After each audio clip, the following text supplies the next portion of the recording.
يلا جلسة حريم، أنا أحب جلسة حريم، أحسها من السلسلات الحقيقية جدا. اي وأني أنسى إني أصور لأن مو على قناتي، فما أشيل هم I overthink اي وأفكر زيادة عن لازم اللزوم. تفكري شوي.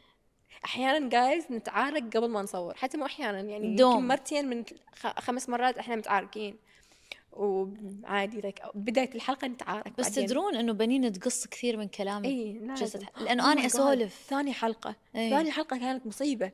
لو ما قصت لو بنين. ما قصيت اوف، وبعدين حتى اكو اشياء ما قصيتها، اكو ناس زعلوا عبالهم تحكين عليهم. يا في ناس وقفوني، أنا اليوتيوبر اللي أنت كنتي تقولي إنك مزعوجة منه، بس بعدين فكرت فيها قلت أنت اللي على راسه بطحة بيحسس، يعني أنت اكزاكتلي شو اه. عامل حتى تجي ايه تسألني؟ ليه. بس هو ما كان الأشخاص المقصودين، يعني كذا شخص إجاني، بس الشخص المقصود ما حس على ما حاله. اعرف، لا ما اعرف. المهم، مين أكثر شخص تثقين بيه بالحياة؟ انتي.